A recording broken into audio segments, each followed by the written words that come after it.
Welcome back. This is how to buy real estate to cash flow and get rich. This is not how to buy real estate for the sake of buying real estate. This is not how to buy real estate to have your crazy white porch and your little picket fence or porch and picket fence. This is how to invest in real estate to cash flow and get rich, not just get by. So if you're looking to just get by, join another class. They'll tell you to go work for 40 years and diversify and put money in your 401k. And eventually, when you're 65, you may be able to retire. This class is about retiring in the next 3 to 5 years. Hands to the camera if that seems like something you'd be interested in. Excellent, excellent. I will say and admit, I do sell a mentorship program. It's $1,000 for 8 weeks. We kick your ass and you learn the habits of how to invest. For everybody who's in the mentorship or has graduated the mentorship, hands to the camera. Yes, excellent. Let's give you a round of applause. You are kicking ass. Each one of you knows that you've done more in the last couple of weeks, and you're moving forward pretty aggressively. That said, this lesson is all about education. This is 100% pure education. If you're interested in the mentorship, you can go to waltermiller.com/mentor or reach out to Darina Pagodina. She is the representative. She knows everything about the mentorship. She's been in it since March, and she's learned and met everybody through it. So let's give Darina a round of applause. She is a tremendous asset to us in the coaching company and in the investment arena. She helps everybody work with the buyers, agents. Yes, Julie loves you already, Darina. You've got plenty of fans. So location, why is it so important? Well, because if you bought a house in Boston or LA or New York 10 years ago, and you bought it for $250,000, $250,000, normal standard house, that house today is worth north of $600,000, in many cases, $800,000 and $1 million. Hands to the camera if you've seen this before, if you've acknowledged that this happens in these higher markets. Excellent. That's called appreciation. That's not called cash flow. Now, if you bought these houses 10 years ago, they are cash flowing. They're doing very well as long as you didn't refinance. If you tried to buy them now for that $1 million, one, hands to the camera if you know that's a lot of down payment money. That's a big down payment, yes? Two, hands to the camera if you know it doesn't cash flow in these markets at the moment. It's very, very hard to cash flow in Boston at these prices. But there are markets that do still cash flow, and that's what we're going to talk about today. There are two aspects that we really look at when we're looking at where to invest. One is this community growing, and barrier to entry. So there are a couple of demographics that we can look at for, is the community growing, signs and tails that they're growing. And then the other one is the barrier to entry. And barrier to entry, write this down, is can I afford it? Can I afford it? A barrier to entry would be something like the price, the down payment requirements. Another barrier to entry would be perhaps the difference between single families and commercial. Do I have the knowledge to purchase these types of properties? Another barrier to entry would be accessibility. Can I get there? Can I learn about this market? Another barrier to entry could be the legal requirements, the government itself. Investing in China can be very dangerous because sometimes the government just decides they want that shit back. Who's heard stories about China seizing property from investors? If you haven't heard it, trust me, it's real. Sam Zell is a billionaire. $5 billion is his net worth, and he runs a company. I can't think of the name right now, but it's a real estate investment trust you can buy online on the stock market. And he built a couple of complexes in China. Things were going smooth until the government took the land back and lost a lot of money out there. So there are other elements outside of just the things that we're normally thinking about. But for today's sake, we're going to talk about price. We're going to talk about migration patterns. There's a book, if you're interested in learning what the next 5 years of real estate look like, you can buy the book, Big Shifts Ahead. This is a demographic clarity for businesses. The book is a real estate focus on where people are moving, where they're going, and essentially migration patterns and generation patterns. We know that the baby boomers do different things than millennials. Hands to the camera if you know what I'm talking about. There are some differences, yes. Well, some of those differences you may not know as obvious, which is millennials don't buy houses until their late 30s or mid 30s, whereas baby boomers were buying them in their late 20s. Who knew that already? Yes, recognized it, seen it. A lot of the real estates know that. Another aspect to these migration patterns is people are leaving, and this is a lot due to COVID. So this is very relevant information. People are leaving major cities. They're going out into suburbia. They're seeking out distance, pushing themselves away. They no longer need to be in those office jobs. Who has seen that already? Maybe in your life, maybe in your friends' lives. Yes. So having your cameras on helps me a lot. It makes it a lot easier for me to acknowledge and see if I'm giving good advice, good information. This is important information so far, yes? Excellent. We're interested in diving in a little further? Yes? Let's get into some applicable stuff, something that's applicable for you. In this book, they talk about the next 5 years. They actually wrote it 5 years ago, and they're talking about the next 10 years. It's just that 5 years has passed, and so I'm not going to teach anything beyond what they've already done the research for. That's fair? We agree? Talk about what is known. Over the last 5 years, they have proven to be accurate. They've not missed a single step in what they predicted, and so it's fair to say that the next 5 years will remain relatively consistent. We're seeing people leaving the coasts. We're seeing them leave California because of the taxes increasing. We're seeing the home prices increasing. We're seeing them leave New York. We're seeing them leave Boston because of the same reasons. Increasing taxes, increase in real estate price, and now to COVID, it's only speeding the process up because now people are seeing income drop in some cases, and in other cases just saying, you know what, fuck it, I want to get away from the cities. They're seeing the craziness in the cities. They're moving to the suburbs and to the south. There are 3 states that are growing faster than any other state in the country. This is Florida, Texas, and Nevada. Nevada is getting a big influx from California. Texas is getting influx from the Midwest, and Florida is getting influx from New England. Write it down. These are important stats to know. Now, some of the major cities still have growing populations. This is true. Some of the outskirts cities do have decreasing populations. Some of the suburbs have decreasing populations. It's really specific to your location. And so these are pieces that you have to go look up. You can do it on the census. So write it down, US Census or census.gov, I believe. And for a city you're looking to invest in, look over the last 5 years and 10 years. Has the city increased or decreased in size? And that's going to have an effect on whether you're buying in that city for the long term or doing flips in the city. There are some factors like Fall River, for example. Fall River is a city that I invest in. I own a little bit of real estate here. And in Fall River, we know that we've lost about 1,000 people every year for the last 10 years. Somewhere in that ballpark. We're down to 86,000 people. And so that's a city that's decreasing, and yet I still invest here. It still makes sense financially because the rents are going up. And the people who are leaving are not necessarily leaving the tenant market, they're leaving the ownership market. They're going to the suburbs, they're going to the outskirts.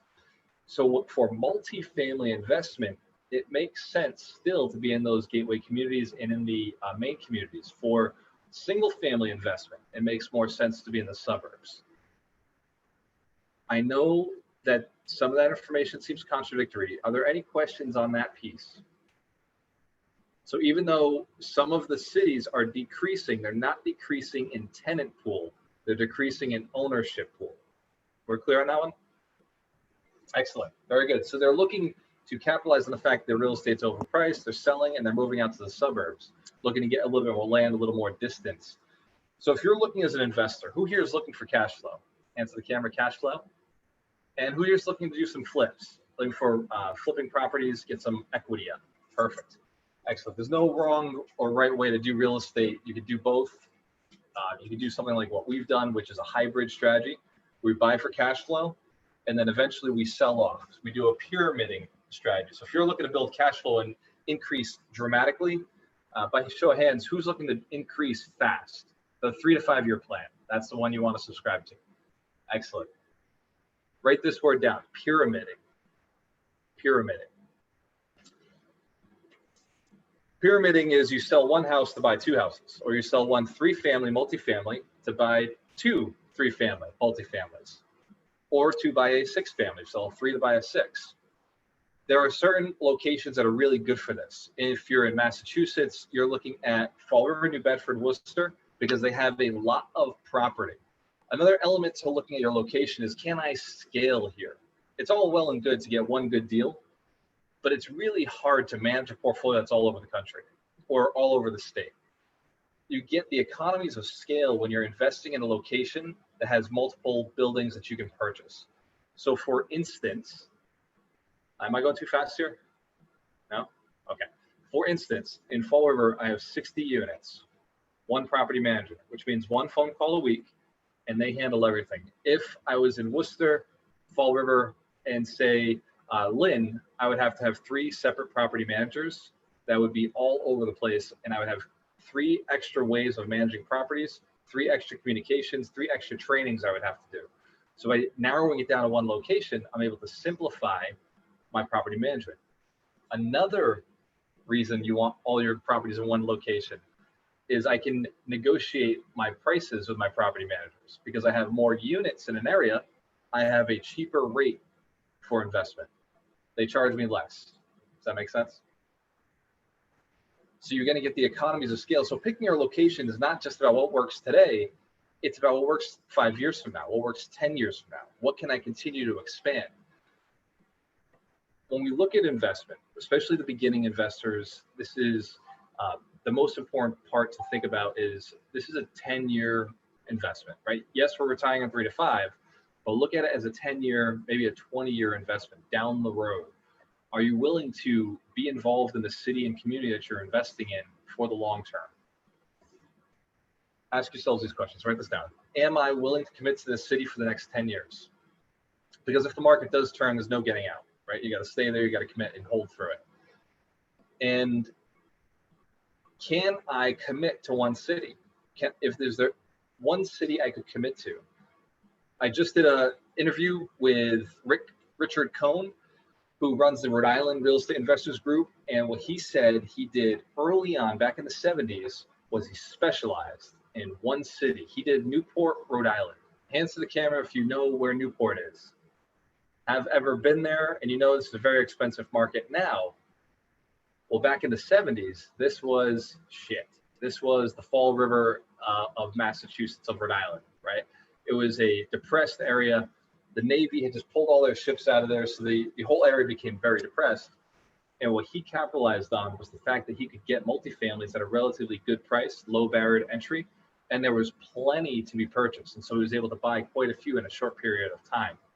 He specialized in small to mid-range multifamilies, anything between 3 to 12 units was what he was going after, 3 to 8 units. What we discussed in the call, and what I want you to be very clear about, is you can specialize for income, and then you diversify for protection. Write this down. As an investor building your plan, specialize for income, specialize for big growth, and diversify to protect. So if you don't have, I don't know, $500,000, I don't think it's time to diversify. Hands to the camera if you agree. We want to get to the $500,000 first. Excellent. I noticed Terry Wager and Christine are in separate windows. Let's give them a round of applause. I like seeing it. This is a good group. I know they're not too far from each other, but but it's nice to see you guys at separate windows. I love it. Awesome. Just for you, man. Just for you. Trust me, I know. I'm the only one giving you guys a hard time about it. Well, yeah. So Christine and Terry, they're investors out in Seattle. Oregon. Portland, what is wrong with you? It's very close. They're very close to each other. They also run a coaching program called Generator Coaching, which is designed to capitalize on increasing of income. And so they spend a lot of their time focusing their people on one thing, focusing on one niche, focusing on one city, focusing on one type of property, focusing on one strategy, one business.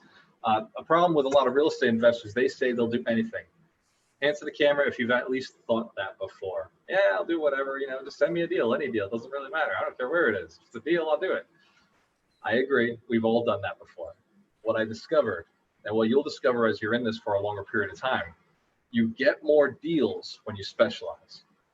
When I said I'd buy anything in Fall River, anything in Massachusetts, I got almost no deals. When I said I only specifically buy 3 families in Fall River, suddenly I couldn't control my inbox. It was just deals flowing through because people in their head knew exactly who to buy, who the buyer was, where to send it.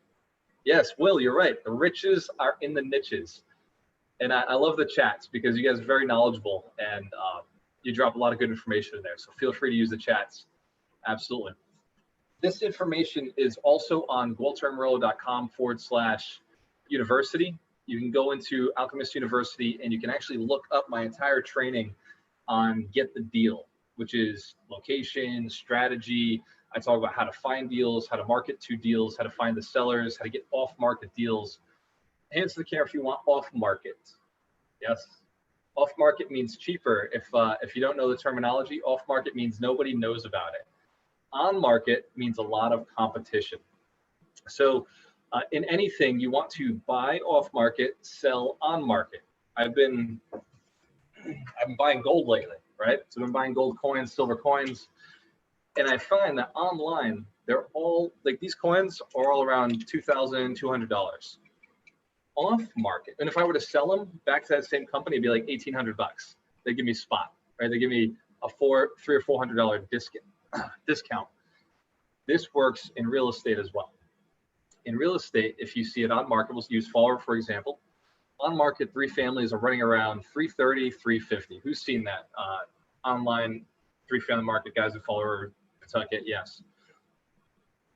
Offline, I'm buying them around 200,000, 240, 200. Now, I'll admit a lot of my deals are a little better because I buy in bulk. So if I'm buying a 3-family, I'm probably buying 3 families from the same owner. It makes sense that I get discounts because I buy a whole bunch at once. Excellent. So say you're not doing that. Maybe you're still buying them off market for 240, 260. That's still a significantly better deal, right? That's a $50,000 to $60,000 savings just from going off market. Now, if you talk to Darina about off market, what it costs, it's somewhere around $5,000 to $6,000, maybe $10,000 in marketing to finally find that deal. If you're doing the mailers, if you're doing the cold call campaigns, if you're hiring people to do the work for you, it can be expensive to get that off market deal.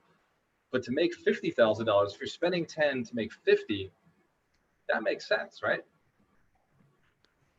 Now, going back to location, if you're doing marketing, but you're marketing a big area, you could spend $30,000 to $40,000 to find a deal that actually works for you, because the marketing costs more depending on how much square footage you're covering. You have to get very, very specific. So when you're talking about location, you also have to think about your strategy. Does this location include my strategy? And I was on a call today with another investor. His name is Ryan Rigo, and he's from Fall River where I am. And he said it just made sense to invest in 3 families because that's what was in the city. There was just a whole bunch of 3 families. It almost seems silly to go and buy anything else. So when I talk about investing in multifamilies, you have to make sure that you have an area that has a lot of multifamilies.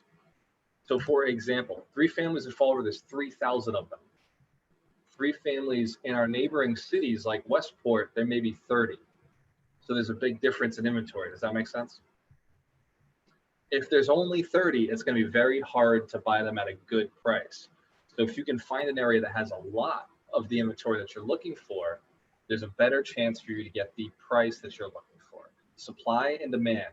Location affects supply and demand. In Boston, 3 families go for $1 million. In fact, in Boston, 3 families are now converted to condos, and you can barely even find 3 families. Who's seen that to be true? Absolutely. Very good. And it happens all across the country. We see it in Miami, we see it in LA, we see it in New York. They start condoizing and eliminating those multifamilies off the market. And so what you end up running into is just a lot of condos, and a lot of single families are the only thing that's left. And then we see people converting single families into multifamilies, and those don't really work so well. Those hacked up houses, the big ugly purple houses from Brandon Turner's podcast years ago, those houses don't function the same way, and you can't get the same rents. Does that make sense? Excellent. So location, location, location. Identify yours. Your homework this week is to identify, research, call up realtors, call up other wholesalers, do your own research, and target and find out which communities make the most sense for you to invest in. Going forward through the rest of this training, it's going to be very important that your location is committed. If you're all over the place in your location, nothing I teach you, nothing you learn, nothing you do will matter, because you won't buy something until you commit to a location. Does that make sense? Excellent. Once you feel confident with where you're investing, then you'll start feeling confident with your strategies. You start feeling confident with building your network. You'll start feeling confident with putting some money behind marketing. But it starts with location. So everybody agrees we're committed to picking a location this week? Excellent. If you have any questions about location, you can message me on Facebook, Walter Amarillo, either my personal or my business page. Either one of those is fine. I'm always responding. Darina will testify. If I'm not with my face in the phone, my face is in front of a microphone on one of these podcasts. So the book of the week, if you're interested in learning more about migration patterns, is Big Shifts Ahead, Demographic Clarity for Businesses by John Burns and Chris Porter. It's a phenomenal book. You can get on Audible. That's how I listen to it. But you do want to get either the PDFs online, because they have a lot of good charts, or the physical book, again, because of the charts, they add a lot of value to research.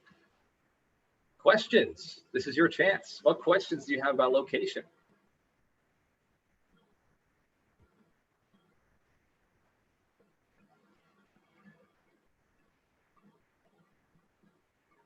Was this a valuable? Hey, Walter. Right. How's it going? Ken, go ahead, brother. Hey, so with respect to multifamilies, do you have any insight into maybe due to COVID where the shifts might be occurring and where people may be going to? Because you mentioned some of the southern markets, you mentioned Florida. How's the multifamily population down there compared to like Fall River and other places in New England? Excellent, good question. So multifamilies in Florida are different from what we have in New England. They tend to be bigger, so it takes a little bit more capital to start investing down there, and they don't have a lot of the smaller ones. Nothing like what we have up here in New England. So demographically, we're looking at very similar situations. Just rents are about the same as New England. They're probably on the rise, same as New England is. We are seeing more people move towards the south, but a lot of those people moving are, again, single family owners. So they're buying, the South has so many single families, far more than what we have here in New England. They were built much quicker, and that's all they built in the South is single families. And then the multifamilies were large complexes. So we don't have as much of like these 3 units, 4 units. They're more 3, 4 townhouse type of buildings or duplexes in the South. So it's a very different type of market. Go ahead, Darina. Just to add, Ken, to your Ken's comment or question, we watched Ken McElroy video yesterday, and he had a guest there talking about that people now move into low density markets from, buildings with elevators. They're going down to 2-story buildings, so they don't have to take elevators where you can be potentially exposed to COVID. And they're looking for spacious property with less neighbors. So, and there's a ton of them in the South. So that's another kind of topic they discuss, like high density such as New York and big towns, Boston. People are moving out of there so they can be less exposed to neighbors in their own building, and as well as the streets, lines to the coffee shop, all of that. People are avoiding it now, and South sounds like it's the place where people are going to. Thank you, Darina. Ken, did that help? Definitely. I mean, that's what I was thinking. I just want to know what you guys were thinking. I mean, generally, especially people with families such as myself, having some green space, having some fresh air, places for people to stretch out, seems to like those kinds of places are going to be in higher demand. If it is a multifamily, maybe a multifamily that has more amenities that people can go to, such as some of the larger ones you're speaking of. Absolutely. You've got the idea. Let's give Ken and Darina a round of applause. Very helpful stuff. Asking the questions allows other people to get information. I see Mike Shine, Melanie Santos, Ken Hoffman, Kim Harvey, Julie Bradley, Ryan McGovern. Oh, I see your hand up. Go ahead, Ryan. I think you'll see little pockets of low income housing take off in the next 10 or so years, because a lot of these businesses that no longer need their buildings, as Dorina said, they're going to move out. And you'll see a lot of those smaller towns become overly populated coming up soon. But the lower income suburbs, because a lot of people are getting pay cuts over the stuff going on. And though you'll see a lot more government assistance, I think, over the next 10 years. And that's why I think Detroit might come back in the next 20 years. So I put that in the comments there. But I'm focusing on two cities because Pawtucket is so tough right now to find something. People are paying market price for off market. So I'm going Attleboro and Woonsocket on this one with I'm looking at some options well out of state. So absolutely, man.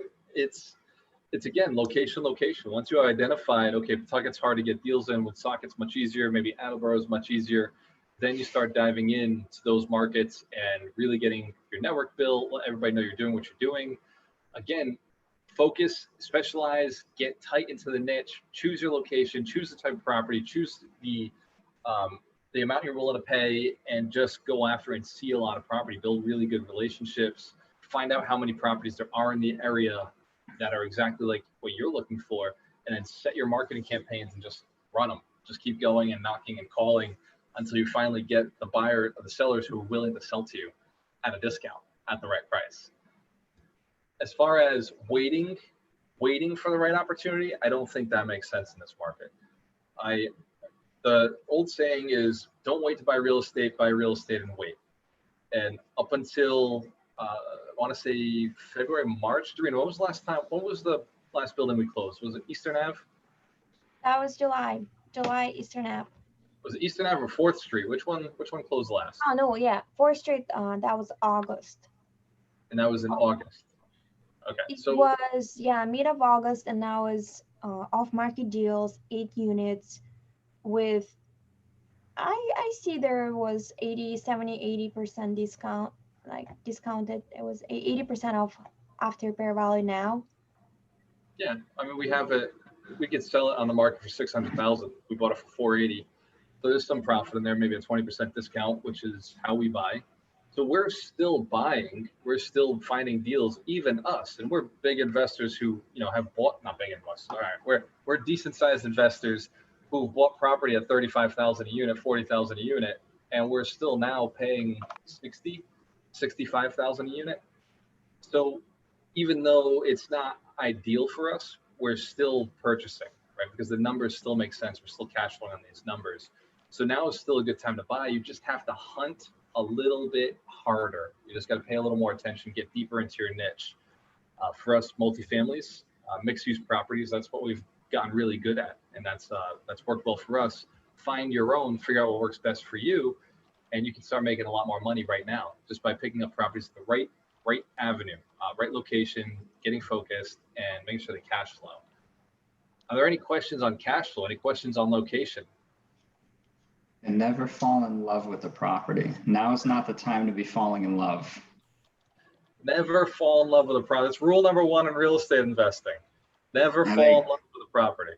Now is still a good time to buy, but be cautious. I mean, some people could take more risk, but don't bet your life savings on a peak of the market property at this point.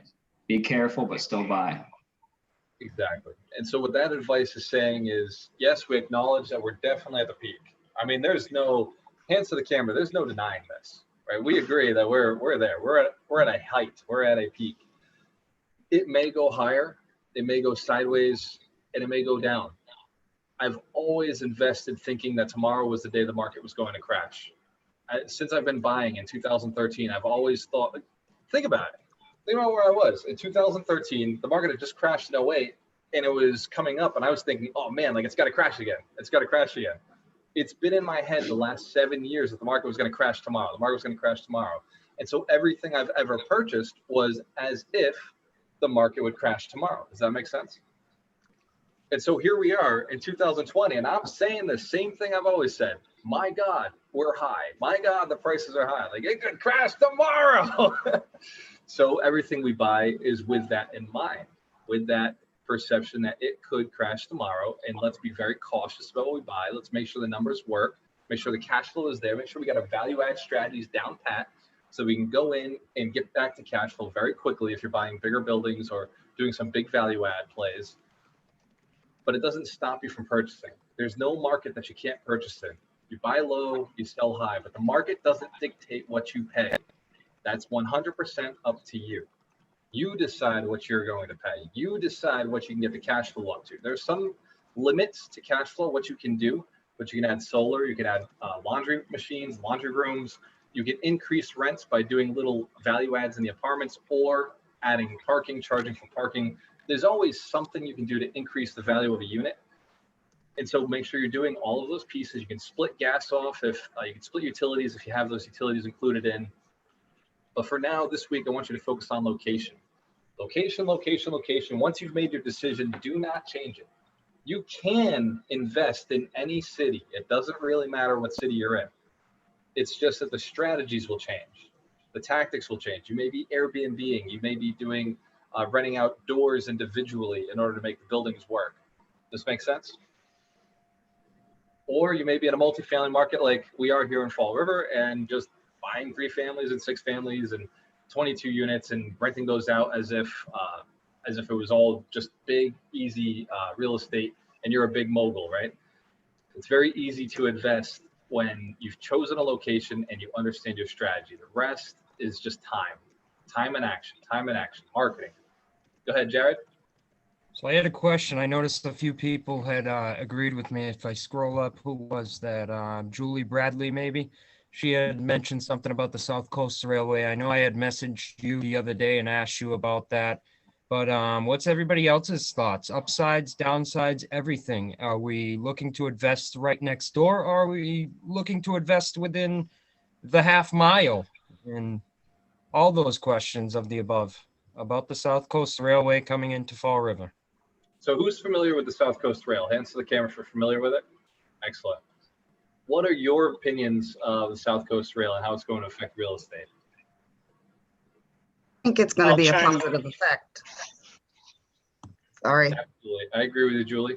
I think it's going to be huge because that's going to connect Boston to Fall River. And with that being said, there's cheaper options for people that make good money in the city and can pay cheap expenses in that city. So that's huge. Absolutely, I agree. Ken, you made a comment as well? Yeah, just echo what Julie said. My 6 family that I own is right near where one of the stations is going to be. And that was one of the attractive reasons why I bought that property. With COVID, I guess I've kind of been waffling back and forth whether it's going to have a big impact or not, because we're seeing a lot more folks such as myself that are doing more remote work and teleworking from home. So I think that could mean 2 things, either a bigger migration from folks that are maybe on the medium to lower income from Boston, moving south to more affordable places and only commuting in for a few days a week, kind of like Gary Vee was talking about this morning I saw in a video. Or it could mean nothing. So that's an important aspect to think about. When we talk about migration patterns, when we talk about upcoming cities, cities that are on the edge of development, remember a lot of it is speculative. The people who get very lucky and go big on those cities get big returns. But other people think they see the same things happening, and all it takes is one decision to change everything. So when you're investing, don't rely on the change. Don't rely on the train or the new business being built. Don't factor it into your decisions. Just invest intelligently with the numbers and invest in cities that have potential and opportunity. Like Fall River has the train coming down and 3,000 jobs opening up in the area. But we can't guarantee that it'll make a big effect on the rents. We can't guarantee it'll make a big effect on the property values. We suspect that it will. We assume that, of course, it's going to have a massive effect. But just like Worcester Worcester and Fall River were very similar right up until the train was installed in Worcester about 10 years ago. Now you look at Worcester and their home price is about 100,000 more than ours. And that has a lot to do with the train, has a lot to do with the people commuting into the city and having that ability to get in faster. We don't know what it's going to do, but also write the date down, 2023. Right, 2023 is when the train is being finished in Fall River. So we still have 2 more years. Yeah. Yeah, 2 more years before that effect will take place. So we're investing around the train stations, of course, and we see the ability for the city to rise even more. And if the government continues with their inflation, with putting the money into the government, into the communities that they are, we will see home prices continue to rise. The government doesn't want to see home prices go down, so they're inflating it, and they're doing their best to keep interest rates low. They're making sure that people have money to pay rent. They're putting out a lot of opportunities for people to continue increasing the real estate bubble. But on the other side of it, there are foreclosures coming. There are a lot of people in forbearance who are about to end. And so there is the potential for deals coming in 2021.